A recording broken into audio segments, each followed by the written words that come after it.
Hello दोस्तों, आप सभी को मेरा नमस्कार और आप सभी का स्वागत है civil fundamental online teaching platform. आज हम स्टार्ट करने जा रहे हैं अपना क्वेश्चन प्रैक्टिस सेशन, जो कि बेस्ड होगा डिटर्मिनेसी एंड इंडिटर्मिनेसी की टाइप 1 और टाइप 2 लेक्चर पर, जिसमें हमने स्टैटिक इंडिटर्मिनेसी के बारे में पढ़ा था, फ्रेम्स की, बीम्स की और ट्रसेस की, और इनकी स्टेबिलिटी को भी चेक करा था। तो यहाँ पर वो सारे क्वेश्चन हैं जो अब तक किसी न किसी एग्जाम के अंदर कहीं ना कहीं आए हुए हैं। तो चलिए स्टार्ट करते हैं अपने सबसे पहले क्वेश्चन से। Match list one with list two. अब लिस्ट वन में क्या है? Type of structure. और लिस्ट टू में क्या है? Static indeterminacy. सबसे पहले बात करते हैं प्लेन फ्रेम की। प्लेन फ्रेम के लिए हमने डायरेक्टली फॉर्मूला पढ़ा था 3m plus R minus 3j। यहाँ पर n को नंबर ऑफ जॉइंट से डिनोट करा गया है। हम जो करते थे वो j को करते थे, तो एक ही बात है। ठीक है। सेकंड ऑप्शन है, अब फर्स्ट ऑप्शन के अकॉर्डिंग तो अगर a का फोर्थ हुआ तो हमारा a ऑप्शन गलत हो गया और c ऑप्शन गलत हो गया। ठीक है। अब बात करते हैं स्पेस ट्रस्ट की। जब प्लेन ट्रस्ट की बात करते थे तो प्लेन ट्रस्ट के अंदर जो इंडिटर्मिनेसी होती थी वो होती थी m plus R minus 2j। But जब स्पेस की बात करी जाएगी तो वो होगी m plus R minus 3j या 3n, एक ही बात है। तो बी का हमारा ऑप्शन हो गया फर्स्ट। बी का अगर फर्स्ट हो गया तो हमें अपना आंसर तो यहीं से मिल गया। ठीक है। बट एक चीज हमें ध्यान रखनी है, तीसरा ऑप्शन भी पढ़ना जरूरी है, क्योंकि देखो, एग्जाम के अंदर जब क्वेश्चन अटेम्प्ट करोगे ना तो इतने से मेरा काम चल जाएगा। मुझे उधर नॉलेज नहीं दिखाने की मुझे कितनी नॉलेज है, वहां पर सिर्फ क्वेश्चन सॉल्व करने जल्दी से जल्दी। समझ गए? यहाँ पर प्रैक्टिस करते वक्त हम हर ऑप्शन की बारीकी को देख सकते हैं, क्योंकि ये प्रैक्टिस सेशन है। तो स्पेस फ्रेम के लिए कौन सा ऑप्शन हो जाता है? अगर प्लेन फ्रेम की बात करें तो होता है 3m plus R minus 3j, ये वाला। बट अगर स्पेस फ्रेम की बात करें तो 3 की जगह 6 लग जाता है, क्योंकि हर जॉइंट पर 6 अननोन्स आ जाते हैं, 3 फोर्सेस और 3 मूवमेंट्स। और इसके बारे में हमने पढ़ा भी था कि 6 इक्विलिब्रियम इक्वेशन हो जाती हैं। तो इसका मोर अप्रोप्रिएट ऑप्शन हो गया सेकंड। ठीक है, सी का सेकंड। तो हमारा ऑप्शन कौन सा आ गया? डी ऑप्शन सही हो गया। चलिए अगले क्वेश्चन पर चलते हैं। नेक्स्ट क्वेश्चन में एग्जामिनर कह रहा है कि टोटल डिग्री ऑफ इनडिटर्मिनेसी निकालो। ध्यान से समझना, जब भी डिग्री ऑफ इनडिटर्मिनेसी की बात करें तो इसका मतलब टीएस की बात कर रहा है, स्टैटिक इनडिटर्मिनेसी की। वेयर एज जब भी डिग्री ऑफ फ्रीडम की बात करें तो वो बात कर रहा है काइनेमेटिक इनडिटर्मिनेसी की, जो कि हमारी थर्ड टाइप है। क्लियर है पार्टी वाला? इस चीज को ध्यान रखना कि उसने डिग्री ऑफ इनडिटर्मिनेसी पूछा है या डिग्री ऑफ फ्रीडम पूछा है। अब यहां पर उसने डीएस पूछा है, तो डीएस हम क्या लिखते हैं? 3c minus R minus summation of m dash minus 1। इसमें सारी टर्मिनोलॉजी हमें पता थी। सी का मतलब क्या होता है? नंबर ऑफ वर्टिकल कट, 1 2 3 4 और 5। इस तरह से कट करे जाए कि सारे के सारे सपोर्ट्स अलग हो जाएं और कोई भी लूप ना बने मेंबर के अंदर। मेंबर कितने हो गए? मेंबर हो गए 1 2 3 4 5 6 7 8 9 10 और एक 11 और एक 12। तो मेंबर हो गए 12। अब हिंज पर, जहां पर हिंज है वहां पर कितने मेंबर जुड़े हुए हैं? अगर वहां पर मेंबर की बात करें तो 1 2 3 और एक 4। तो एम डैश की, अच्छा एम मुझे निकालने की रिक्वायरमेंट थी क्या? एम की रिक्वायरमेंट नहीं थी, मुझे सिर्फ एम डैश कैलकुलेट करना था, तो एम डैश की वैल्यू कितनी आ गई 4। और रिएक्शन कितनी है, मतलब आर का मतलब क्या होता था, आर का मतलब होता था कितनी रिएक्शंस रिक्वायर्ड है मुझे सारे सपोर्ट्स को फिक्स करने के लिए। अब यहाँ पर तो पहले से ही फिक्स है, जब पहले से फिक्स है तो कोई भी रिएक्शन की रिक्वायरमेंट होगी ही नहीं, तो आर की वैल्यू हो जाएगी 0। तो यहां से अगर मैं डीएस कैलकुलेट करूंगा, 3 × C minus R minus M dash -1, DS की वैल्यू मेरी कितनी आ जाएगी, 15 - 3 मतलब 12, मतलब स्टैटिक इंडिटरमिनेसी 12 डिग्री की है। तो ऑप्शन कौन सा हो गया हमारा, ऑप्शन हो गया सी। क्लियर है पार्टी वाला। चलिए अगले क्वेश्चन पर चलते हैं। इसमें भी स्टैटिक इंडिटरमिनेसी ही पूछी है, तो डीएस हम लिख लेते हैं, टीसी माइनस आर। अब एम डैश वाला कॉन्फ़िगरेशन इसके अंदर आएगा क्या, नहीं सर इसके अंदर नहीं आएगा, क्योंकि बीम में किसी भी जॉइंट पर हिंज नहीं दे रखा। जो भी हिंज है वो सपोर्ट पर है, और उसके लिए तो मैं आर को कैलकुलेट कर लेता हूं। तो यहां पर नंबर ऑफ कट कितने हो गए, 1 2 3 4 5 और एक है 6।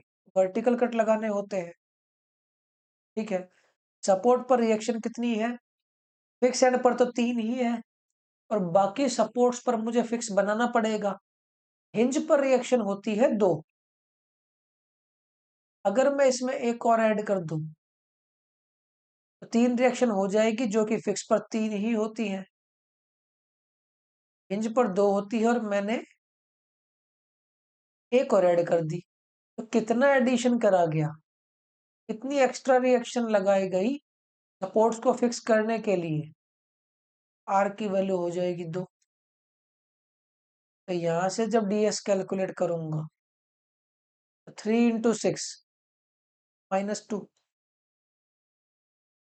तो डीएस की वैल्यू हो गई 16। क्लियर है पार्टी वाला। सिंपल सिंपल से न्यूमेरिकल है, बेसिक कंसेप्ट जिसे समझ में आता है वो इजीली कैलकुलेट कर लेगा। अब आगे ट्रस्ट की बारी, देखो ध्यान से समझो। एक ही तरह के 70 क्वेश्चन करने से कोई फायदा नहीं होता, हमें क्वेश्चन में वेरिएशन लेके आना चाहिए। जब भी आप एग्जाम दोगे तो ऐसा नहीं होगा सोम के सारे क्वेश्चन एक साथ होंगे, स्ट्रक्चर के सारे क्वेश्चन एक साथ होंगे। क्वेश्चन फ्लक्चुएट करते हैं, ऐसा हो सकता है 2 सोम के आ जाए, 3 स्ट्रक्चर के आ जाए, 2 सर्वे के आ जाए, ठीक है। तो एक ही पॉइंट पर मुझे सब्जेक्ट्स को स्विच करना पड़ता है अपने दिमाग के अंदर। अब तक हमने स्टैटिक इंडिटरमिनेसी फ्रेम के अंदर देखी थी, अब देखेंगे ट्रस्ट के अंदर। और ट्रस्ट के अंदर स्टैटिक इंडिटरमिनेसी कितनी लिखा करते थे, अगर 2D की बात हो रही है तो m+r - 2j। अब यहाँ पर दोनों हिंज सपोर्ट है, इस पर भी 2 रिएक्शन है, इस पर भी 2 रिएक्शन है, तो r की वैल्यू तो होगी 4। फिक्स करने के लिए नहीं, स्मॉल r का मतलब होता है कितनी रिएक्शन प्रेजेंट है इस टाइम पर सपोर्ट्स पर। क्लियर है। अब बात करते हैं कितने नंबर ऑफ मेंबर्स हैं, 1 2 3 4 5 6 7 8 9 और एक है 10, 11 12 13 14। अब क्रॉस मेंबर्स पर आ जाओ, 15 16 17 18 19 20। तो 20 क्रॉस मेंबर हो गए, मतलब एम की वैल्यू हो गई 20। क्लियर है पार्टी वाला। अब ज्वाइंट की बात करते हैं, 1 2 3 4 5 6 7 8 9 और ये कि 10। ये क्रॉस मेंबर एक दूसरे पे जॉइंट नहीं है भैया, ये एक दूसरे के सामने से गए हुए हैं और हम उसे सामने फ्रंट व्यू से देख रहे हैं, तो ऐसा लगता है कि वो जुड़े हुए हैं। तो यहाँ पर जॉइंट की वैल्यू कितनी हो गई, 10। अब अगर मैं ds कैलकुलेट करूं तो m plus r minus 2j। तो यहाँ पर ds की वैल्यू कितनी आ गई? 4। 24 minus 20, that means A is the option. ये रहा पार्टी वाला। चलिए अगले क्वेश्चन पर चलते हैं। अब अगले में इसने डिग्री ऑफ इंडिटर्मिनेसी पूछ ली। डिग्री ऑफ इंडिटर्मिनेसी मतलब स्टैटिक इंडिटर्मिनेसी, वो इसने बीम के केस में पूछ ली। तो बीम में हम क्या करते थे, इसे कैंटिलीवर बना देते थे। कैंटिलीवर बनाएंगे तो इसे रिमूव करेंगे, इसे रिमूव करेंगे और इसे यहाँ पर एक ऐड करेंगे, और ऐसा करते हैं तो ये बीम कुछ ऐसा बन जाएगा। तो मतलब टोटल रिमूव कितनी करी गई? 2। टोटल ऐड कितना करा गया? 1। तो डिग्री ऑफ स्टैटिक इंडिटर्मिनेसी जो होती है वो total removed reaction minus total added reaction, मतलब 2 माइनस 1। तो यहां से ds की वैल्यू कितनी निकल करके आई? 1। अब रिलेशनशिप से कैलकुलेट करके देखते हैं। क्लियर है पार्टी वाला? ये बताओ फिक्स सपोर्ट पर कितनी रिएक्शंस होती हैं? 3। यहाँ पर कितनी होती हैं? 1। और दूसरे एज पर कितनी होती है? 1। तो टोटल नंबर ऑफ रिएक्शंस कितनी हो गई? टोटल नंबर ऑफ रिएक्शंस हो गई 4 या 5। 5 चीजें मुझे निकालनी है। मेरे पास इक्विलिब्रियम इक्वेशन कितनी होती है? 3। ठीक है सर। एक और कंडीशन मुझे दे रखी है हिंज की। हिंज पे भी बेंडिंग मोमेंट 0 होता है, तो ये एक और अपने आप में इक्वेशन होगी। तो इक्विलिब्रियम इक्वेशन के साथ साथ इस एक को और माइनस कर दूंगा। तो यहां से ds की वैल्यू कितनी निकल करके आई? 1। तो या तो आप इस तरह कैलकुलेट कर लो, इसका क्या रिलेशनशिप था? r-3 minus of summation m-1। या तो इस तरह कैलकुलेट कर लो, वरना हमारा टोटल रिमूव्ड माइनस एडिड वाला फंडा निकाल लो, आंसर तो सेम ही आना है। समझ गए इस पार्ट को? चलिए अगले क्वेश्चन पर चलते हैं। नेक्स्ट क्वेश्चन है, an indeterminate building frame may be converted to an determinate one। एक फ्रेम है, मैं डायरेक्टली एक फ्रेम बना लेता हूं। ठीक है, कुछ भी कंडीशन नहीं बोल रखी तो मैं फिक्स मान करके सॉल्व करूंगा, वरना बोलता कि सपोर्ट से हिंज है या फिक्स से क्या है।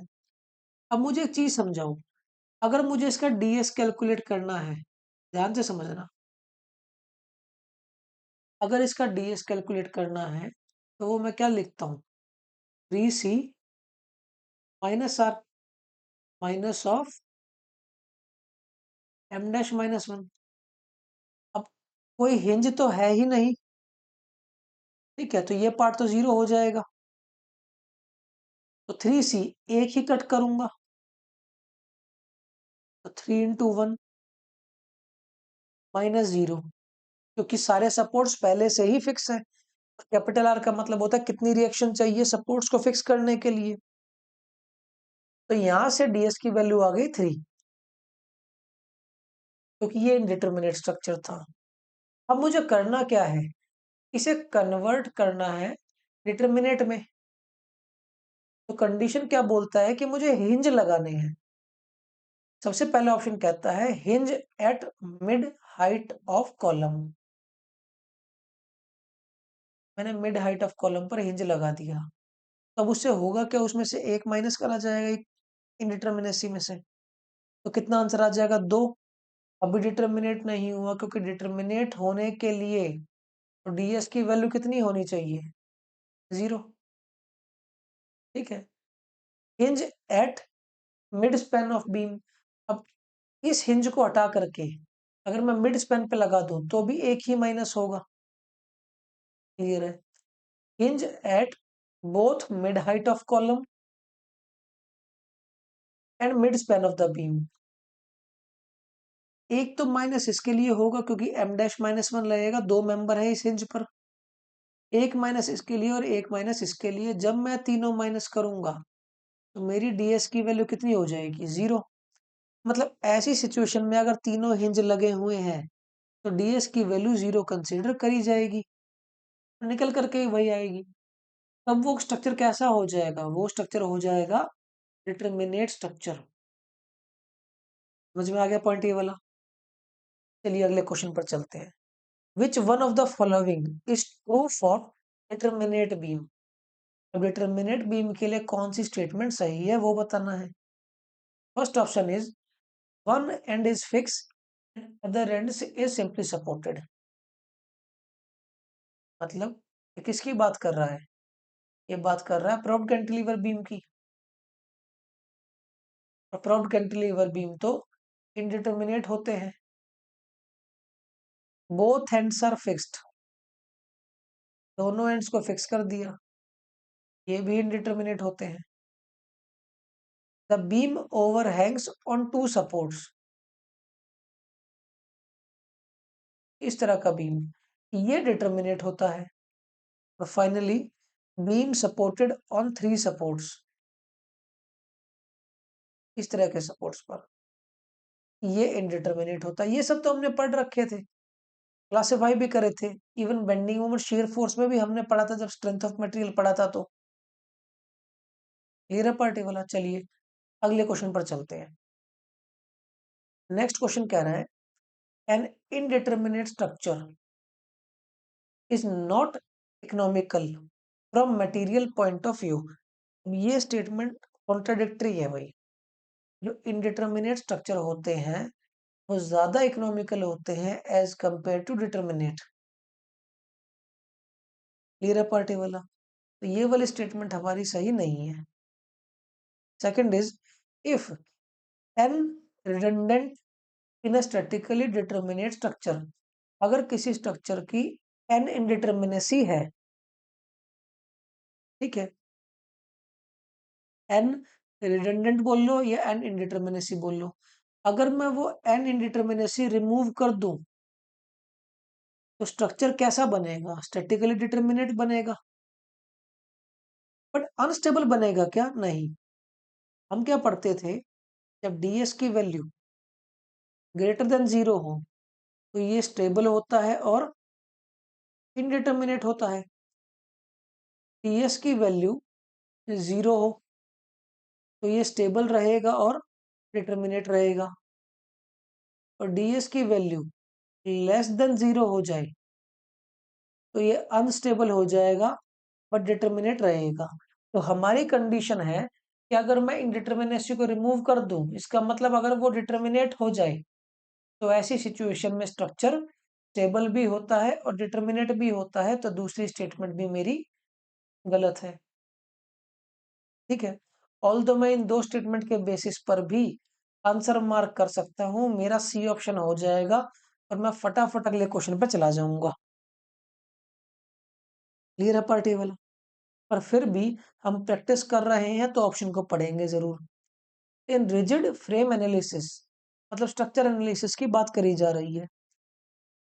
एक्सियल फोर्सेस या axial effect are ignored as their influence is negligible small as compare to bending and shear effect. ठीक है, ध्यान से समझना। एक्सियल इफेक्ट को इग्नोर करा जाता है, ठीक है। और किस बेसिस पर इग्नोर करा जा रहा है? ये वो बता रहा है कि वो बेंडिंग के कंपैरेटिवली बहुत ज्यादा कम होता है। As compare to bending axial force की वैल्यू बहुत ज्यादा कम होती है, इसीलिए उसे नेग्लेक्ट कर दिया जाता है। ठीक है, बट किसके कंपैरेटिवली कम होती है एक्सियल फोर्स की वैल्यू? बेंडिंग के कंपैरेटिवली कम होती है, ऑल्दो shear के कंपैरेटिवली कम नहीं होती। ठीक है, बट तीन ऑप्शंस में से सबसे कम गलत ऑप्शन जो है वो तीसरा ही है, क्योंकि जब इफेक्ट को देखा जाता है तो जो एक्सियल इफेक्ट होता है, एक्सियल इफेक्ट वो सबसे कम होता है, उससे ज्यादा होता है shear का इफेक्ट। और सबसे ज्यादा होता है बेंडिंग इफेक्ट।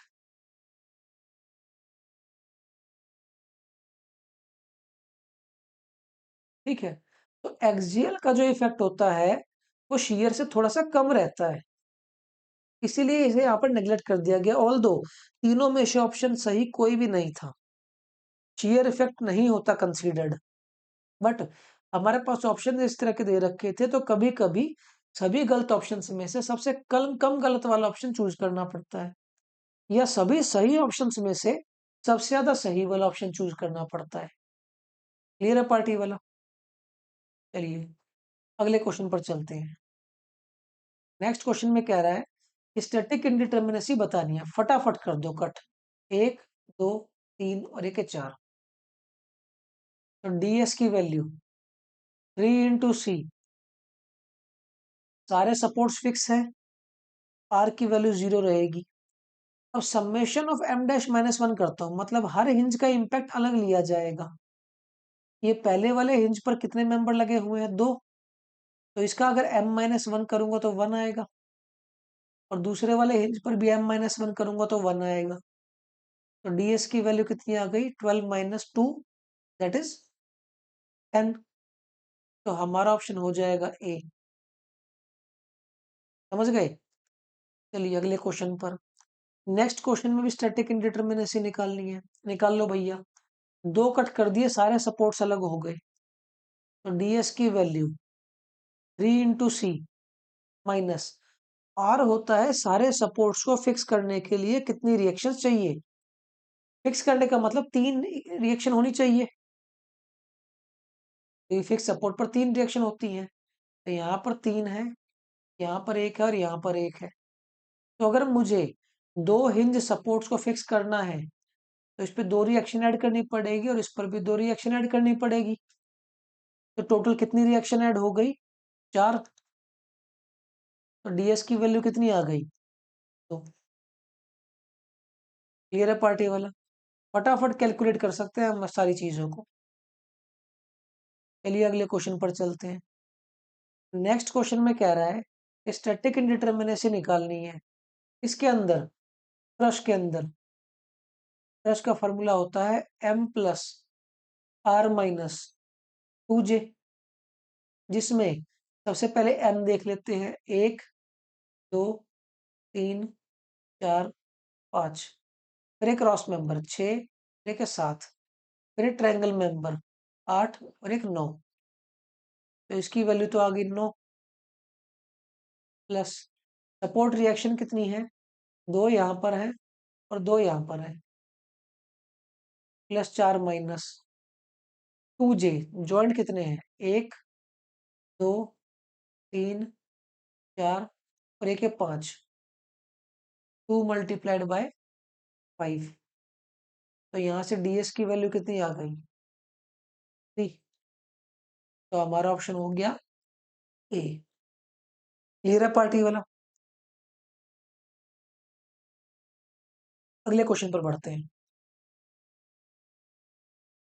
नेक्स्ट क्वेश्चन है when a load is applied to a structure with rigid joints. अब रिजिड जॉइंट्स का मतलब क्या होता है, ध्यान से समझो। मान लेते हैं ये एक रिजिड जॉइंट है, ठीक है। अब इसमें कोई डिफ्लेक्शन आ गया, हो सकता है इसके अंदर डिफ्लेक्शन इस तरह का आ जाए, ठीक है। अब भी ये एंगल 90 डिग्री ही रहेगा, ध्यान रखना। पहले भी 90 डिग्री ही था, बाद में भी 90 डिग्री ही रहेगा। इसे बोलते हैं रिजिड जॉइंट, ठीक है। रिजिड जॉइंट का मतलब नो चेंज इन एंगल या स्लोप। अगर 90 डिग्री है तो 90 ही रहेगा, 40 डिग्री है तो 40 ही रहेगा, ठीक है। चलिए, हाँ, यहाँ पर रोटेशन की बात हो रही है सिर्फ। ये सपोर्ट मूव जरूर कर सकता है, देखो यहाँ से डेल्टा नीचे आ गया, यहाँ से भी डेल्टा नीचे आ गया, तो डिस्प्लेसमेंट तो चेंज हो सकती है। हो सकता है एक जगह डेल्टा 1 हो, एक जगह डेल्टा 2 हो, यहाँ पर 1 और यहाँ पर डेल्टा 2। ये चीज पॉसिबल है। बट एंगल हमेशा सेम रहेगा, रिजिड जॉइंट की डेफिनेशन ही ये होती है, ठीक है। तो when load is applied to a structure with rigid joints then there is no rotation, बिल्कुल ठीक बात है। और डिस्प्लेसमेंट एट द जॉइंट, गलत। डिस्प्लेसमेंट हो सकती है। There is no rotation at the joint, बिल्कुल ठीक बात है। There is no displacement at the joint, गलत बात है। डिस्प्लेसमेंट हो सकती है। There can be rotation and displacement of the joint, rotation भी हो सकती है, डिस्प्लेसमेंट भी हो सकती है, बट सेकंड ऑप्शन हमारा गलत था भाई। रोटेशन हो सकती है, ये हमारा फर्स्ट केस से सेकंड केस में चीजें पहुंच गई, रोटेट तो कर गया, बट एंगल ऑफ रोटेशन जो है वो कांस्टेंट रहेगा। So there can be rotation, बिल्कुल ठीक बात है, एंड डिस्प्लेसमेंट, रोटेशन भी हो सकती है और डिस्प्लेसमेंट भी हो सकती है जॉइंट पर angle between the members connected to the joint remains same even after application of load। Load लगने के बाद भी वो एंगल सेम ही रहेगा।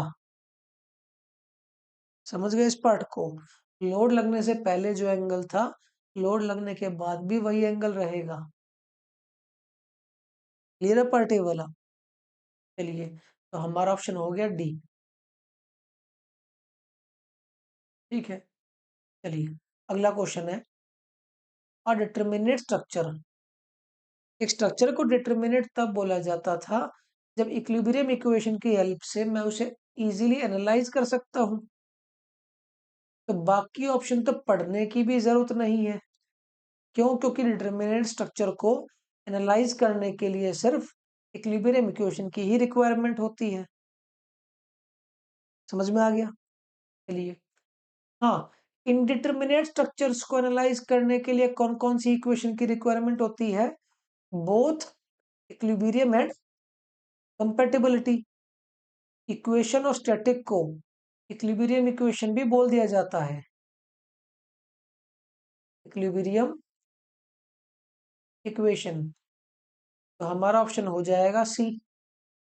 ये तो हमने डिटेल में पढ़ा था टाइप 1 के अंदर। क्लियर है? चलिए अगले क्वेश्चन पर चलते हैं। नेक्स्ट क्वेश्चन है, the number of independent equation two satisfy for static equilibrium in space structure. अगर 2D की बात करी जाए या प्लेन स्ट्रक्चर की बात करी जाए, ठीक है, या 3D की बात करी जाए, 3D को बोलो स्पेस स्ट्रक्चर, तो इनके अंदर जो इक्विलिब्रियम इक्वेशन होती है वो होती है 3 और 6। ये हमने पढ़ा था। हमसे पूछा स्पेस में, तो हमारा ऑप्शन हो जाएगा 6। और ये भी बताया था वहां पर कौन कौन सी 6, summation of X axis is equal to 0, summation of Y axis में force is equal to 0, summation of Z axis में फोर्स इक्वल टू 0। और सेम एज इट इज तीनों एक्सिस में मूवमेंट्स भी 0 रहेंगी। तो ये 6 इक्वेशंस यूज करी जाती है। क्लियर है पार्टी वाला? चलिए अगले क्वेश्चन पर बढ़ते हैं। अगला क्वेश्चन है, what is the static indeterminacy और the frames shown in figure. तो स्टैटिक इंडिटरमिनेसी निकालनी है अब यहाँ पर। नंबर ऑफ कट कर देते हैं। तो नंबर ऑफ कट सपोर्ट्स को अलग करने के लिए कितने चाहिए होंगे? 4। सपोर्ट्स को फिक्स करने के लिए कितनी रिएक्शंस चाहिए? 0, क्योंकि सपोर्ट पहले से ही फिक्स है। और हिंज एक दे रखा है, तो उस हिंज पर कितने नंबर ऑफ मेंबर्स है? 2। तो अब हम अगर यहाँ पर स्टैटिक इंडिटरमिनेसी कैलकुलेट करें, तो वो हम लिखते थे 3c minus R minus summation of m dash minus 1। तो ds की वैल्यू कितनी हो जाएगी? 3 multiplied by 4 minus 0 minus 1। Static indeterminacy की वैल्यू आ गई हमारी 11। तो हमारा आंसर हो जाएगा सी। क्लियर है क्वेश्चन ये वाला? अब तो काफी क्वेश्चन ये कर लिए हमने, अब दिक्कत तो नहीं आनी चाहिए। चलिए अगले क्वेश्चन को देखते हैं। अगला क्वेश्चन है ट्रश। ट्रश में जब हम स्टैटिक इंडिटरमिनेसी निकालते थे तो हमने इसका फॉर्मूला डिराइव करा था m+r-2j। अब इसमें r की वैल्यू कितनी रहेगी? r होता था number of support reactions. Support पर रिएक्शन तो दोनों हिंज सपोर्ट है, दो दो रिएक्शन रहेगी तो वो तो हो जाएगी 4। नंबर ऑफ जॉइंट्स कितने रहेंगे? 1 2 3 4 5 6 7 8 और एक 9। तो नंबर ऑफ जॉइंट्स हो गए हमारे 9। ठीक है। अब नंबर ऑफ मेंबर्स कितने होंगे वो देते, क्रॉस मेंबर को बाद में कैलकुलेट करेंगे। 1 2 3 4 5 6 7 8 और एक ये 9। अब ओरिजेंटल मेंबर को देखते हैं। 10 11 देखिए 12। अब क्रॉस मेंबर्स को 13 14 15 16 17 और एक 18। तो m की वैल्यू आ गई 18। तो अब ds जब कैलकुलेट करूंगा तो 18 प्लस 4 माइनस 2 इंटू 9, तो 18 से 9 कट जाएगा और हमारी ds की वैल्यू कितनी निकल करके आएगी? 4। तो ऑप्शन हो गया हमारा बी। क्लियर है पार्ट ए वाला? चलिए अगले क्वेश्चन पर चलते हैं। नेक्स्ट क्वेश्चन भी ट्रस्ट ही दे रखा है, तो same as it is joints calculate करते हैं। 1 2 3 4 5 6 और एक है 7। तो जॉइंट हो गया हमारे पास 7। सपोर्ट पर रिएक्शन कितनी है? 2 और 2, क्योंकि दोनों हिंज सपोर्ट है। रिएक्शन हो गई 4। अब बात करते हैं मेंबर्स पे। नंबर ऑफ मेंबर्स कितने हैं? क्रॉस मेंबर सबसे लास्ट में कैलकुलेट करेंगे। 1 2 3 4 5 और एक है 6। अब वर्टिकल मेंबर देखते हैं। 7 और एक है 8। अब इंक्लाइंड मेंबर 9 10 11 और एक है 12। तो टोटल मेंबर हो गए 12। m+r-2j। तो यहाँ पर ds की वैल्यू कितने निकल करके आई? और जॉइंट हमारे कितने थे? जॉइंट हमारे थे 7। तो 16 माइनस 14 2। तो ये ट्रस्ट 2 डिग्री से इनडिटर्मिनेट है। क्लियर है पार्टी वाला? चलिए अगले क्वेश्चन पर चलते हैं। नेक्स्ट क्वेश्चन में भी स्टैटिक इनडिटर्मिनेसी ही निकालनी है।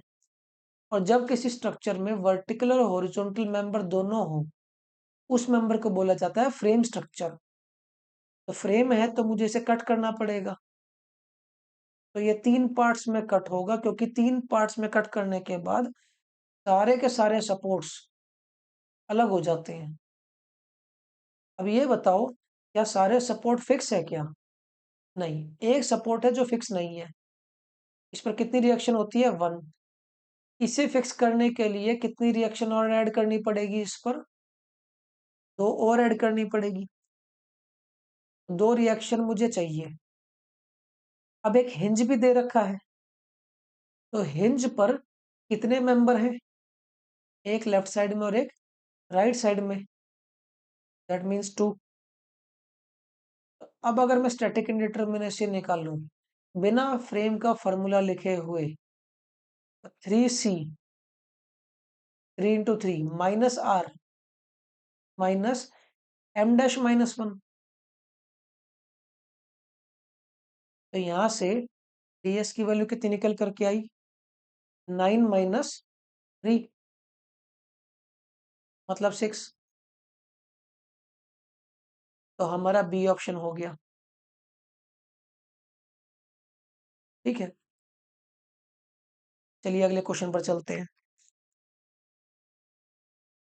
नेक्स्ट क्वेश्चन है, स्टैटिक इंडिटरमिनेसी निकालनी है फ्रेम के अंदर। तो ये एक फ्रेम दे रखा है, ठीक है। अब इसमें एक इंक्लाइंड मेंबर दे रखे हैं। फ्रेम में कभी भी इंक्लाइंड मेंबर नहीं होते। जब भी फ्रेम में इंक्लाइंड मेंबर हो, उन्हें बोला जाता है लिंक, ठीक है।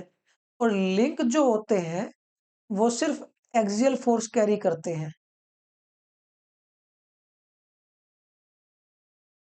एक्सियल फोर्स, ऐसा लिख देता हूं, ओनली कैरीज एक्सियल फोर्स। इसका मतलब एक अननोन तो इसके अंदर मिल गया मुझे, और एक अननोन दूसरे वाले लिंक के अंदर मिल गया, ठीक है। तो दो डिग्री ऑफ इंडिटरमिनेसी तो यहीं पर मिल गई। अब नॉर्मली फ्रेम में किस तरह कैलकुलेट करी जाती है? फ्रेम में करी जाती है कट लगा करके। एक ही कट लगेगा, number of cut is equal to 1। R की वैल्यू है 0, क्योंकि दोनों सपोर्ट फिक्स है। और एम डैश नहीं होगा। यहां पर ये मत समझना कि ये हिंज दे रखे हैं। जब भी फ्रेम में इंक्लाइंड मेंबर होंगे तो उसे लिंक की तरह कंसिडर करा जाएगा, और वो लिंक सिर्फ एक्सियल फोर्स कैरी करेंगे, जैसे कि ट्रस मेंबर्स में होते हैं। तो यहां पर अगर मैं डिग्री ऑफ स्टैटिक इंडिटरमिनेसी निकालूं, तो वो आ जाएगा 3 × C -R, ठीक है। बट दो अननोन्स और हैं हमारे पास, जो कि एक्सियल फोर्सेस की रिस्पेक्ट में है। तो total degree of static indeterminacy जो मेरे पास निकल करके आई, वो आई 5। तो ऑप्शन हमारा हो गया सी। बट इंपॉर्टेंट पार्ट क्या था, कि जब भी किसी फ्रेम के अंदर इंक्लाइंड मेंबर होगा, तो उसे लिंक की तरह कंसीडर करा जाएगा, और वो लिंक सिर्फ एक्सियल फोर्स ही कैरी करता है। बट ये वैलिडिटी सिर्फ फ्रेम्स के लिए ही है।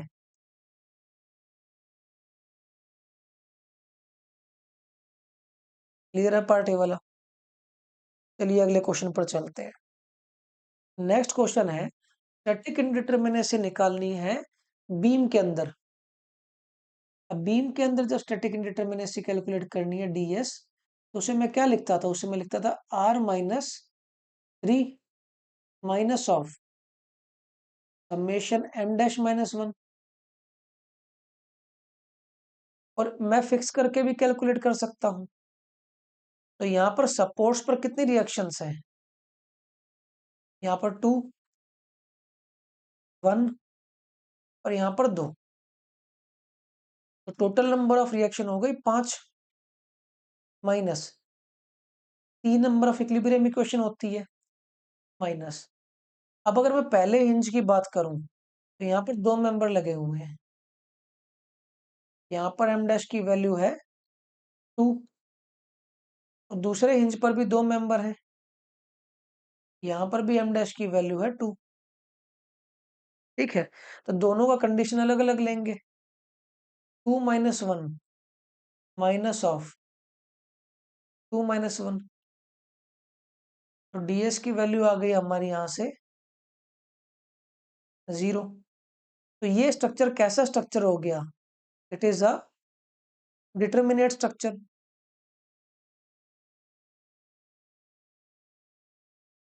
समझ गए?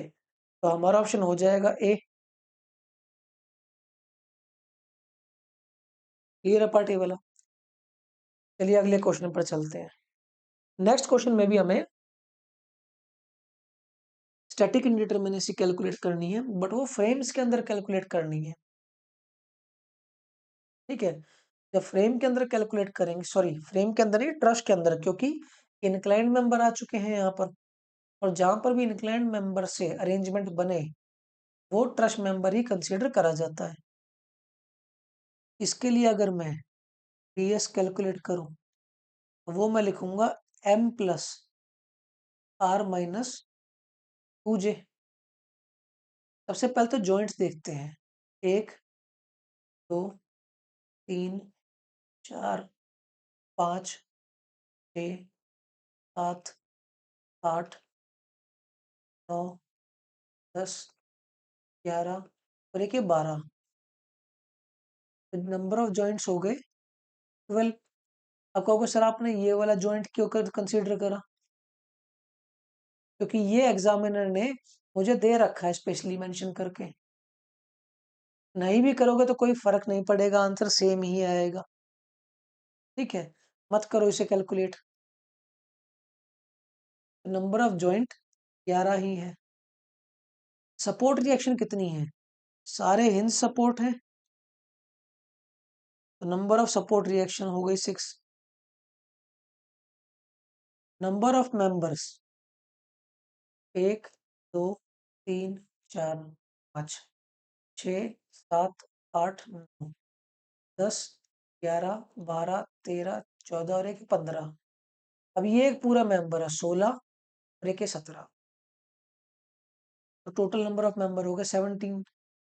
जब अब डीएस यहाँ से कैलकुलेट करेंगे तो m+r-2j, तो 23 माइनस 22। डीएस की वैल्यू कितनी निकल करके आ गई? 1। तो अगर आप जॉइंट इसे जॉइंट भी कंसीडर करोगे ना तब भी वो 1 ही निकल करके आएगी बस। तब मेंबर जो हो जाएंगे वो 4 हो जाएंगे, जैसे अभी हमने इंक्लाइन मेंबर को 2 ही माना है। तो हमारा ऑप्शन हो गया डी। क्लियर है पार्टी वाला? चलिए अगले क्वेश्चन पर चलते हैं। नेक्स्ट क्वेश्चन कह रहा है which one of the following statement is correct और पिन जॉइंटेड ट्रश। और ऑप्शन किस तरह दे रखे हैं? ऑप्शन दे रखे हैं इंटरनली डिटर्मिनेट और एक्सटर्नली इनडिटर्मिनेट, इस कंडीशन में दे रखे हैं। तो मुझे इंटरनल इंडिटर्मिनेसी भी निकालनी है और एक्सटर्नल भी निकालनी है। इंटरनल में नहीं निकाल सकता, बट एक्सटर्नल में डायरेक्टली निकाल सकता हूं, क्योंकि एक्सटर्नल में मुझे सपोर्ट दिखाई दे रहे हैं और उन पर रिएक्शंस मुझे पता है। तो अगर मैं एक्सटर्नल निकालूं तो वो होता है R-3 और नंबर ऑफ सपोर्ट रिएक्शन 3 है, -3 = 0। तो इसका मतलब एक्सटर्नली कैसा है? Externally determinate.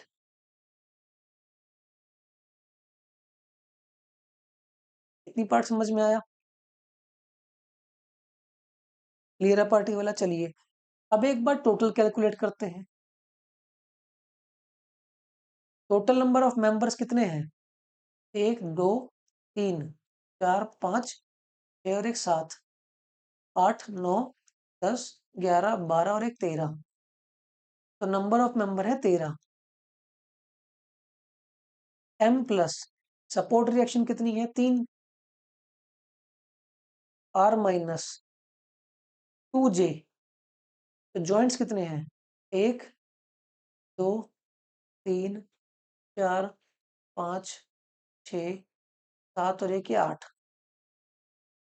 2 × 8। तो डीएस की वैल्यू कितनी निकल करके आई? 0। समझ में आ गया पार्टी वाला? तो टोटल इनडिटर्मिनेसी 0 आई, एक्सटर्नल भी 0 आई। इंटरनल को क्या लिख देते हैं हम? टोटल इनडिटर्मिनेसी माइनस एक्सटर्नल, और ये दोनों ही 0 है तो 0 आ जाएगी वैल्यू। तो इसका मतलब जो मेरा स्ट्रक्चर है वो इंटरनली भी कैसा होगा? डिटर्मिनेट। तो चाहे एक्सटर्नली चेक करो चाहे इंटरनली चेक करो, दोनों ही कंडीशन में ये ट्रस्ट मेंबर डिटर्मिनेट निकल करके आएगा। मतलब इक्विलिब्रियम इक्वेशन की हेल्प से मैं इसे सॉल्व कर सकता हूं। समझ में आए वाला पार्ट? चलिए अगले क्वेश्चन पर चलते हैं। नेक्स्ट क्वेश्चन है स्टैटिक इंडिटर्मिनेसी कैलकुलेट करनी है। नंबर ऑफ कट लगा देंगे क्योंकि फ्रेम है। तो ds = 3c - r minus summation of m - 1। तो नंबर ऑफ कट कितने लगा दिए? तो अब सपोर्ट्स को फिक्स करने के लिए कितनी रिएक्शन चाहिए? हिंज पर चाहिए 1 और रोलर पर चाहिए 2, तो -3 माइनस कितने हिंज हैं? 2 हिंज हैं और हर हिंज पर 2 मेंबर हैं, तो मतलब यहां पर भी m डैश की वैल्यू 2 और यहां पर भी m डैश की वैल्यू 2। 2 - 1 -2 -1, तो ये वैल्यू निकल करके आई 6 -3 -1 एंड -1, तो ds की वैल्यू कितने निकल करके आ गई? मतलब ये फ्रेम 1 डिग्री से डिटरमिनेट निकल करके आया हमारा, सॉरी डिटरमिनेट नहीं, 1 डिग्री से इनडिटरमिनेट निकल करके आया। क्लियर है पार्टी वाला? चलिए अगले क्वेश्चन पर चलते हैं। Which of the following are the example of indeterminate structure? ठीक है, फिक्स बीम इनडिटरमिनेट होता है, कंटिन्यूस भी इनडिटरमिनेट होता है, ओवरहैंगिंग बीम दोनों साइड से ये एक डिटरमिनेट बीम है। आर्च के बारे में मुझे नहीं पता, चलो पता कर लेते हैं। ऐसी होती है आर्च, और ये 2 हिंज आर्च होती है, क्योंकि तीसरा हिंज हमेशा क्राउन पर लगता है, टॉप पर, यहाँ पर, बट यहाँ पर 2 ही हिंज है, तो नंबर ऑफ अननोन कितने हो गए? 2। यहाँ पर भी नंबर ऑफ अननोन 2। अगर मुझे इंडिटरमिनेसी कैलकुलेट करनी है तो मैं क्या लिखूंगा? R-3। R क्या होता है? नंबर ऑफ रिएक्शन जो मुझे निकालनी है, और 3 नंबर ऑफ इक्वेशन, तो वैल्यू कितनी आई? 1 डिग्री। तो इसका मतलब इसकी स्टैटिक इंडिटरमिनेसी, अगर 2 हिंज आर्क की बात करूं तो उसकी स्टैटिक इंडिटरमिनेसी 1 रहेगी, बट यहीं पर अगर कोई आपको 3 हिंज आर्क बोल देता तो यहां पर भी एक हिंज होता। अब कैसे कैलकुलेट करते? Total number of support reaction 4, 3 equilibrium equation, और एक हिंज पर बेंडिंग मोमेंट 0 होता है, तो ds की वैल्यू निकल करके आती 0, तो ये डिटरमिनेट हो जाता, और 2 हिंज आर्क एक इनडिटरमिनेट है, तो मतलब फर्स्ट, सेकंड एंड थर्ड, ये तीनों के तीनों स्ट्रक्चर्स इनडिटरमिनेट स्ट्रक्चर्स कंसीडर करे जाते हैं। क्लियर है पार्टी वाला? चलिए अगले क्वेश्चन को देखते हैं। नेक्स्ट क्वेश्चन है, a beam is said to be continuous beam if it supports more than 2 supports. बिल्कुल ठीक बात है, क्योंकि अगर 2 सपोर्ट्स पर कोई बीम रखा हुआ है तो उसे सिंपली सपोर्टेड बीम बोलेंगे, बट अगर 2 से ज्यादा सपोर्ट आ गए तो उसे बोल देंगे कंटिन्यूअस बीम। पहली स्टेटमेंट करेक्ट है। दूसरा, continuous beam is a indeterminate structure, ये भी स्टेटमेंट करेक्ट है। हमने डायग्राम भी देख के थे कि कौन से बीम डिटरमिनेट है, कौन से indeterminate. Next, the degree of इनडिटरमिनेसी, अब किसी कंटिन्यूस बीम की डिग्री ऑफ इनडिटरमिनेसी किस चीज पर डिपेंड करेगी? कि उस पर नंबर ऑफ सपोर्ट्स कितने हैं। 3 सपोर्ट्स भी हो सकते हैं, 4 भी हो सकते हैं, 5 भी हो सकते हैं, और नेचर ऑफ सपोर्ट्स कैसे हैं। अगर सपोर्ट्स फिक्स हुए तो 3 अननोन निकालने पड़ेंगे। अगर सपोर्ट्स फिक्स हुए तो 3 अननोन निकालने पड़ेंगे, बट अगर हिंज हुए तो 2 अननोन निकालने पड़ेंगे। क्लियर है पार्टी वाला? तो किसी भी बीम की, कंटिन्यूस बीम हो चाहे कोई भी बीम हो, उसकी इंडिटरमिनेसी इस चीज पर जरूर डिपेंड करती है कि नंबर ऑफ सपोर्ट्स कैसे हैं। ठीक है, नंबर ऑफ सपोर्ट कितने हैं, और उन सपोर्ट्स का नेचर किस तरह का है, वो फिक्स है, हिंज है, या किस तरह के हैं। तीसरी स्टेटमेंट भी हमारी करेक्ट है। तो इसके अकॉर्डिंग हमारे तीनों के तीनों जो स्टेटमेंट्स हैं वो करेक्ट हैं, और हमारा अप्रोप्रिएट ऑप्शन हो गया सी। क्लियर है पार्टी वाला? चलिए अगले क्वेश्चन पर चलते हैं। नेक्स्ट क्वेश्चन है, इन अ रिजिड जॉइंटेड फ्रेम, एक रिजिड प्लेन फ्रेम है, 3D नहीं है, 2D है। Introduction of pins all members at a joint produces additional equation equal to, अब ध्यान से समझो इसे, एक पिन जॉइंटेड फ्रेम है, ठीक है, हर मेंबर पे इस तरह का मान के चलते हैं, इस तरह का एक फ्रेम है जो नीचे से हिंज कर रखा है,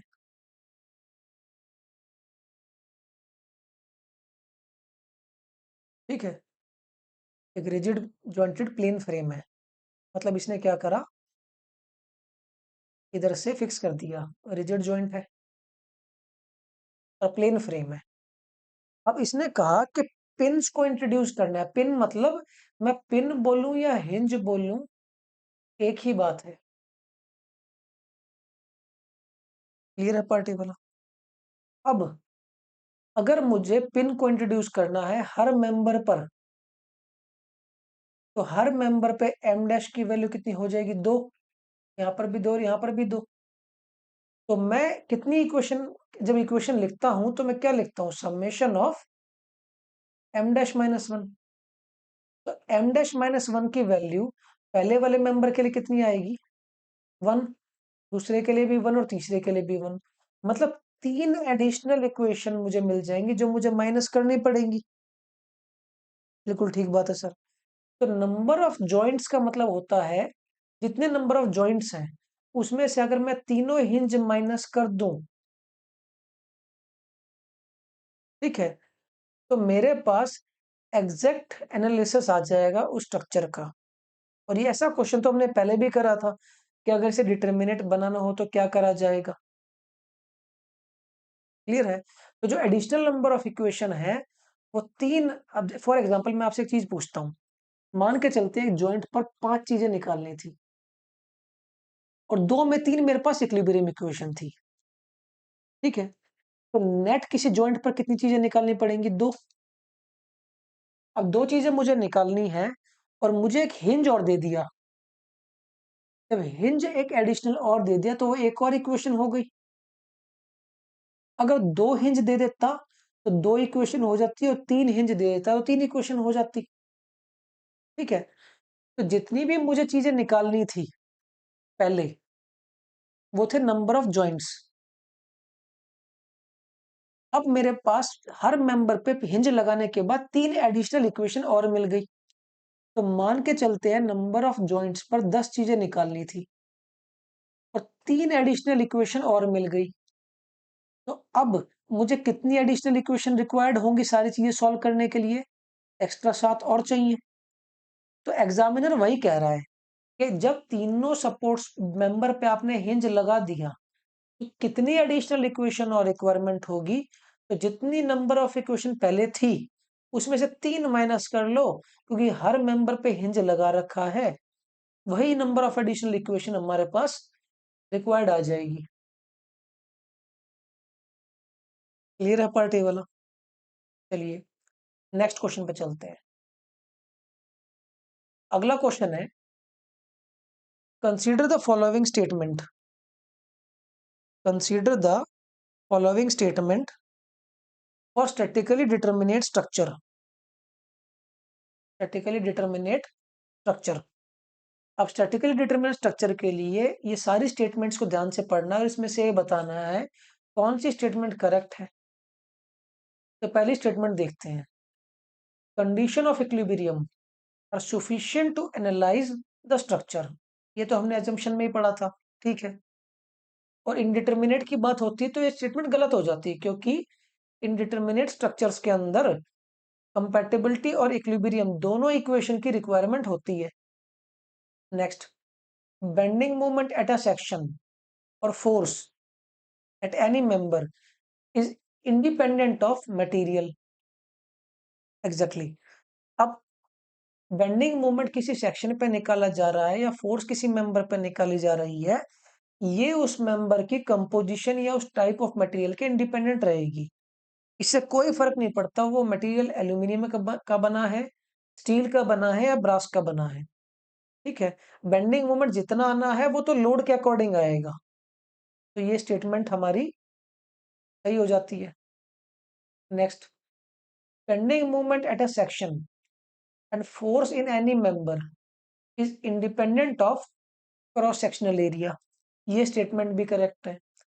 किसी भी बीम पर या किसी भी सेक्शन पर बेंडिंग मूवमेंट जो आती है वो इस चीज पर निर्भर करता है कि उस पर फोर्स कितना लग रहा है और कितनी लेंथ पे वो लोड लग रहा है। फॉर एग्जाम्पल, जब हम सिंपली सपोर्टेड बीम पर एक यूडीएल लगाते हैं तो इस पर मैक्सिमम बेंडिंग मोमेंट जो आता है वो WL²/8 आता है। तो ये मोमेंट किस चीज पर डिपेंड करा है? एक तो लोड पर और दूसरा लेंथ पर। तो क्रॉस सेक्शन एरिया का तो कहीं सिग्निफिकेंस आया ही नहीं इसे कैलकुलेट करने में। तो ना ही क्रॉस सेक्शन एरिया और ना ही टाइप ऑफ मटेरियल डिपेंड करता है बेंडिंग मोमेंट और शियर फोर्स पर किसी भी मेंबर के अंदर जब हम निकालते हैं तो तीनों के तीनों स्टेटमेंट्स हमारी करेक्ट है। तो हमारा ऑप्शन हो गया सी। क्लियर है पार्टी वाला? नेक्स्ट क्वेश्चन देखते हैं।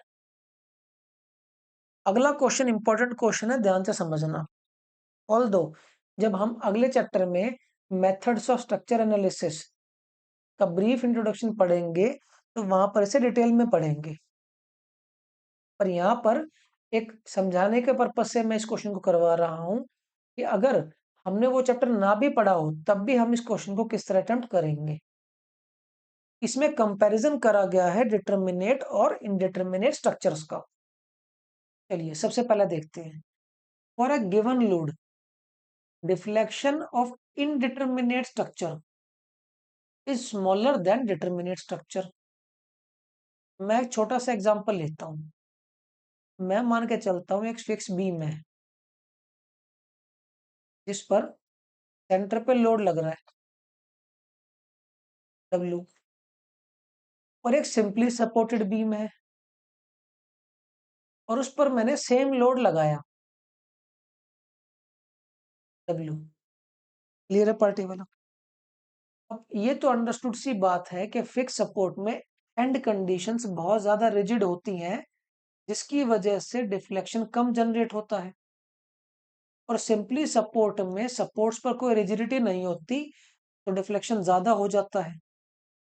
और हमने स्ट्रेंथ ऑफ मटेरियल के अंदर फिक्स बीम में डिफ्लेक्शन पड़ा था और वो आया था हमारा WL³/192 EI।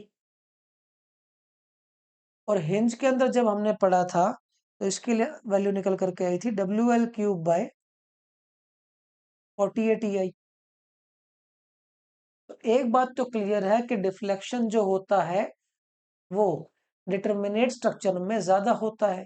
फिक्स सपोर्ट है इनडिटरमिनेट स्ट्रक्चर और हिंज है डिटरमिनेट। तो पहला स्टेटमेंट तो हमारा करेक्ट है। सेकंड स्टेटमेंट क्या कह रहा है? For a given load the maximum stress in indeterminate structure is higher than determinate structure. और अगली स्टेटमेंट है the maximum stress in indeterminate structure is smaller than determinate structure. तब एग्जामिनर कह रहा है कि इनडिटरमिनेट स्ट्रक्चर में ज्यादा बेंडिंग स्ट्रेस जनरेट होता है डिटरमिनेट से, या डिटरमिनेट में ज्यादा जनरेट होता है। इन जो बेंडिंग स्ट्रेस था हमारा, जब हमने एक फ्लेक्सर इक्वेशन पढ़ी थी तो वहां पर हमने इक्वेशन में पढ़ा था कि M/I is equal to σ/Y is equal to E/R। तो इस इक्वेशन की हेल्प से हमने बेंडिंग स्ट्रेस कैलकुलेट करा था, और ये इक्वेशन किस चीज पर डिपेंड करती है? ये इक्वेशन डिपेंड करती है बेंडिंग मोमेंट पर। तो यहां से अगर मैं बेंडिंग स्ट्रेस कैलकुलेट करूं तो मैं उसे My/I लिख सकता हूं। तो इस कंक्लूजन से मुझे एक चीज पता चल गई, जिस पे बेंडिंग मोमेंट मैक्सिमम ज्यादा आएगा उस पर बेंडिंग स्ट्रेस भी ज्यादा आएगा। तो अब बेंडिंग मोमेंट देखते हैं। तो बेंडिंग मोमेंट जब हिंज केस में देखते हैं हम तो ये निकल करके आता है WL/4। और हमने डिफ्लेक्शन इन बीम के अंदर ये डिराइव कर रखा था कि फिक्स बीम पर जब सेंटर पे पॉइंट लोड लगता है तो इसके अंदर जो बेंडिंग मूवमेंट सेंटर पे जनरेट होता है मैक्सिमम, वो होता है WL/8। तो इसका मतलब बेंडिंग मूवमेंट भी किसमें ज्यादा होता है मैक्सिमम? डिटरमिनेट स्ट्रक्चर के अंदर। तो यहां से क्या चीज निकल करके आई? जो बेंडिंग स्ट्रेस भी होगा वो भी ज्यादा होगा इन डिटरमिनेट स्ट्रक्चर के अंदर। ठीक है, ये डिटरमिनेट और ये इनडिटरमिनेट, क्योंकि बेंडिंग स्ट्रेस जो होता है वो डायरेक्टली डिपेंड करता है बेंडिंग मूवमेंट पर। That is determinate, indeterminate. Clear है पार्टी वाला? ये तीनों के तीनों एक ऑब्जेक्टिव फॉर्म में एग्जाम में डायरेक्टली पूछे जाते हैं। बहुत ज्यादा इंपॉर्टेंट है, ध्यान रखना। ऐसा भी बोला जा सकता है कि लोड कैरिंग कैपेसिटी किसकी ज्यादा होती है? तो फिक्स बीम की या डिटरमिनेट स्ट्रक्चर की लोड कैरिंग कैपेसिटी ज्यादा होती है, क्योंकि उनके सपोर्ट्स के पास एक रिजिडिटी होती है जो एक्स्ट्रा लोड कैरी कर लेती है एज कंपेयर टू डिटरमिनेट। तो हमारा जो इनडिटरमिनेट में जो स्ट्रेस आया वो कम आया, तो इसका मतलब हमारा ऑप्शन कौन सा हो जाएगा? फर्स्ट एंड थर्ड, मतलब सी ऑप्शन। क्लियर है पार्टी वाला? नेक्स्ट क्वेश्चन देखते हैं। अगला क्वेश्चन है, एक बार लगा दी, देखो इस तरह से, एक बार अरेंज कर रखी है। अब इस बार के अंदर डीएस पूछ लिया, स्टैटिक इंडिटरमिनेसी बता दो। ये कुछ नहीं है, ये एक तरह का फ्रेम है इस तरह का। अब जब मैं इसमें कट करूंगा 3 × C, एक ही कट हुआ है और दोनों रिजिड वॉल से कनेक्टेड है, मतलब फिक्स है। तो इसका मतलब आर की वैल्यू 0 है, तो डीएस की वैल्यू कितनी निकल करके आई? T। क्लियर है पार्टी वाला? तो डायरेक्टली कभी कभी ऐसे भी एग्जामिनर क्वेश्चन पूछ लेता है। समझ गए? चलिए अगले क्वेश्चन पर चलते हैं। नेक्स्ट क्वेश्चन है, what is the prime difference between determinate and indeterminate structure? क्या डिफरेंस है, मैं एग्जांपल के थ्रू बताता हूँ। मैंने यहाँ पर एक हिंज सपोर्ट बनाया और यहाँ पर एक फिक्स सपोर्ट बना दिया। ये इनडिटरमिनेट स्ट्रक्चर है और ये डिटरमिनेट स्ट्रक्चर है। अब दोनों के अंदर नंबर ऑफ मेंबर्स तो सेम ही है, तो कोई फर्क ही नहीं पड़ता। मटेरियल की प्रॉपर्टी से भी कोई फर्क नहीं पड़ता, क्योंकि दोनों ही सेम मटेरियल के बने हुए हैं। दोनों पर ही अगर मैं लोड लगा दूं, पॉइंट लोड, तो मैं इससे भी नहीं बता सकता कि डिटरमिनेट और इनडिटरमिनेट को क्लासिफाई कर देगा। हाँ, एक चीज है, यहां पर स्लोप की वैल्यू 0 है और यहां पर स्लोप की वैल्यू कुछ ना कुछ एग्जिस्ट करेगी। और स्लोप जो होता है उसे अपने आप में हम डिग्री ऑफ फ्रीडम बोलते हैं। या डिग्री ऑफ फ्रीडम का मतलब कितने तरीके से स्ट्रक्चर मूव कर सकता है या कितने उसमें वेरिएबल चीजें आ सकती हैं। अब यहाँ पर डेल्टा एक वेरिएबल हो गया और एक स्लोप एक वेरिएबल हो गया, बट फिक्स के अंदर कोई भी स्लोप जनरेट नहीं होता, सिर्फ डेल्टा जनरेट होता है। तो दोनों में डिफरेंशिएट किसकी वजह से हुआ? डिफरेंशिएशन इनकी डिग्री ऑफ फ्रीडम के बेसिस पर। यहां पर 2 डिग्री ऑफ फ्रीडम आई और यहां पर एक ही डिग्री ऑफ फ्रीडम आई। तो डिटरमिनेसी और इनडिटरमिनेसी या डिटरमिनेट और इनडिटरमिनेट स्ट्रक्चर को जो प्राइम क्राइटेरिया होता है डिफरेंशिएट करने का, वो होता है उसकी degree of freedom. Degree of freedom मतलब नाम से समझ में आ रहा है कि कितनी जगह से वो फ्री हो सकता है। फिक्स बीम में सपोर्ट से फ्री नहीं हो सकता, इसलिए वहां पर स्लोप 0 रहता है। हिंज सपोर्ट में स्लोप जनरेट हो जाता है क्योंकि वहां से वो फ्री है। ठीक है, चलिए नेक्स्ट क्वेश्चन है, in the analysis of rigid jointed frame it is assume that members are, ध्यान से समझो, किसी भी रिजिड जॉइंटेड फ्रेम के अंदर हमने ऊपर एक क्वेश्चन इस देखा भी था मेंबर की लेंथ चेंज हो भी सकती है और नहीं भी हो सकती, बट मेंबर किसी तरह भी मूव करे, उसके अंदर जो रोटेशन है या जो स्लोप है, वो हमेशा कांस्टेंट रहेगा। तो मेंबर की लेंथ चेंज हो भी सकती है और नहीं भी हो सकती। दोनों ही तरह के मेंबर हो सकते हैं, इनएक्सटेंसिबल भी और एक्सटेंसिबल भी। क्लियर है क्वेश्चन ये वाला? नेक्स्ट क्वेश्चन देखते हैं। The number of independent equation two satisfy the static equilibrium और पेस स्ट्रक्चर। पेस मतलब 3D की बात हो रही है, थोड़ी देर पहले ही देखा था कि 2D के अंदर नंबर ऑफ इक्विलिब्रियम इक्वेशन होती है 3 और 3D के अंदर होती है 6। थ्योरेटिकल पार्ट में ही पढ़ा था और ऊपर एक क्वेश्चन हमने करा भी था, 7th 8th क्वेश्चन। आज का फाइनल क्वेश्चन, और ध्यान से समझना इसे। Internal forces in a continuous beam does not depends upon. अब ध्यान से समझो इंटरनल फोर्सेस होती क्या है। इंटरनल फोर्सेस होती है बेंडिंग मूवमेंट, शियर फोर्स और रिएक्शन। ठीक है, जब भी हम बेंडिंग मूवमेंट कैलकुलेट करते हैं तो हमें फ्लेक्सर रिजिडिटी से कोई भी मतलब नहीं होता। ठीक है, एक्सटर्नल लोड पे डिपेंड करती है। ठीक है, बट बेंडिंग मूवमेंट में एक्सटर्नल लोड की वजह से कैलकुलेट नहीं कर सकता। ठीक है, उसके लिए मुझे इक्विलिब्रियम इक्वेशंस की रिक्वायरमेंट होती है। ठीक है, किसी भी स्ट्रक्चर में इंटरनल फोर्सेस कैसे कैलकुलेट करी जाएंगी और वो कितनी आएंगी, वो इस चीज पर डिपेंड करता है कि उसकी इंटरनल या इक्विलिब्रियम कंडीशन उस बीम के अंदर या उस फ्रेम के अंदर किस तरह की है।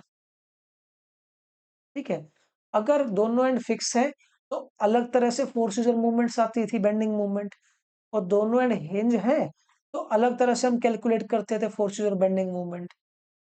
इंटरनल फोर्सेस जो होती हैं वो ध्यान से समझो, यहाँ पर किस चीज पर डिपेंड करती है वो समझना है। ठीक है, सबसे पहले तो ये देखना है। अब इस क्वेश्चन में ये लिखना है, डिपेंड नॉट डिपेंड नहीं, डिपेंड करती हैं किस पर। ठीक है, किस चीज पर इंटरनल फोर्सेस डिपेंड करती हैं। यहाँ पे क्वेश्चन नॉट की वजह से हमारे ऑप्शन गलत हो जाता है। अब यहाँ पर ध्यान से समझो, इंटरनल फोर्सेस मैंने बताया बेंडिंग मूवमेंट, शियर फोर्स और सपोर्ट रिएक्शन, और तीनों की तीनों चीजें जो डिपेंड करती हैं। फॉर एग्जांपल मैं एक सिंपली सपोर्टेड बीम मानता हूं और इस पर यूडीएल लगा देता हूं। ठीक है, अब इस यूडीएल की वजह से कोई ना कोई बेंडिंग मूवमेंट जनरेट होगा। अब वो बेंडिंग मूवमेंट होगा WL² / 8, जो मैक्सिमम होता है। तो जो इंटरनल फोर्सेस हैं वो एक्सटर्नल लोड पर भी डिपेंड करती हैं और लेंथ पर भी डिपेंड कर गई। समझ गए इस पार्ट को? शियर फोर्स जब किसी भी पॉइंट पर निकालता हूं तो वो आती है WL की फॉर्म में, और रिएक्शन भी WL/2 की फॉर्म में आती है। क्लियर है पार्ट ये वाला? ठीक है, अब ये सारी चीजें हम कैलकुलेट किसकी हेल्प से करते हैं? इक्विलिब्रियम कंडीशन की हेल्प से। तो जो भी इंटरनल फोर्सेस है वो इक्विलिब्रियम इक्वेशन फोर्स की इक्विलिब्रियम कंडीशन की हेल्प से तो कैलकुलेट कर रहे हैं, बट वो इंटरनल फोर्सेस इक्विलिब्रियम कंडीशंस पर डिपेंड नहीं करती। वो डिपेंड करती है कि यहाँ पर लोडिंग कंडीशन कैसी है, लेंथ कितनी है स्ट्रक्चर की। और अगर इसी बीम को मैं फिक्स कर दूं और अब लोड लगा करके बेंडिंग मूवमेंट कैलकुलेट करूं, तो अब बेंडिंग मूवमेंट WL² / 8 नहीं आएगा, वो आएगा WL² / 24। तो जो ये इंटरनल फोर्सेस मैं निकाल रहा हूं बेंडिंग मूवमेंट, ये लोड और लेंथ पर तो डिपेंड कर ही रही है। ये इस चीज पर भी डिपेंड करती है कि हमारी एंड कंडीशंस किस तरह की हैं, और एंड कंडीशंस क्या जस्टिफाई करती हैं? रिजिडिटी। जिसकी जितनी ज्यादा रिजिडिटी होगी उसके पास उतना ही ज़्यादा बेंडिंग मोमेंट रेजिस्टिंग एबिलिटी होगी। क्लियर है पार्टी वाला? तो जो इंटरनल फोर्सेस हैं, वो 3 चीज़ों पर डिपेंड करता है, किसी भी बीम के अंदर। एक तो फ्लेक्सर रिजिडिटी, एक एक्सटर्नल लोडिंग और लेंथ ऑफ द स्पैन। ठीक है, इन पर करता है डिपेंड। अगर यहाँ पर नॉट डिपेंड लिखा होता तो हमारा ऑप्शन फोर्थ हो जाता, क्योंकि इक्विलिब्रियम कंडीशन की हेल्प से मैं सिर्फ ये तीनों चीजें, रिएक्शन, शियर फोर्स और बेंडिंग मोमेंट, कैलकुलेट करता हूं। वो सिर्फ एक मीडियम है, पर डिपेंडेंसी जो है वो लेंथ पर होती है, फ्लेक्सर रिजिडिटी पर होती है और हमारी एक्सटर्नल लोडिंग पर होती है। क्लियर है पार्टी वाला? तो यहाँ पर अगर मैं नॉट लगाता तो हमारा ऑप्शन डी ठीक हो जाता, पर अगर हमने नॉट हटा दिया तो हमारे ये तीनों ऑप्शन करेक्ट रहेंगे। क्लियर है ये वाला क्वेश्चन? ऑब्जेक्टिव पर्पस के लिए रिपीट मोड में पूछा जाता है एग्जाम्स के अंदर। इंटरनल फोर्सेस का मतलब समझ में आया? एक्सटर्नल लोड लगने पर जो भी चीजें बीम के अंदर इंड्यूस होती हैं, चाहे वो बेंडिंग मोमेंट हो, चाहे वो शियर फोर्स हो, चाहे वो रिएक्शन हो, वो सारी की सारी इंटरनल फोर्सेस ही हैं। यहाँ पर हमने सारे वो क्वेश्चन कवर कर लिए जो डिटरमिनेसी एंड डिटरमिनेसी पर अब तक किसी भी एग्जाम में पूछे गए थे। और कौन सी डिटरमिनेसी एंड डिटरमिनेसी? स्टैटिक इंडिटरमिनेसी की बात हो रही है यहाँ पर। काइनेमेटिक इंडिटरमिनेसी अभी हम आगे चल करके देखेंगे। क्लियर है पार्टी वाला? तो दोस्तों, इसी के साथ हमारा आज का लेक्चर यहीं पर खत्म होता है। उम्मीद है आप सब अच्छे से पढ़ रहे होंगे और रिवाइज कर रहे होंगे। अगली क्लास में मिलेंगे एक नए लेक्चर के साथ।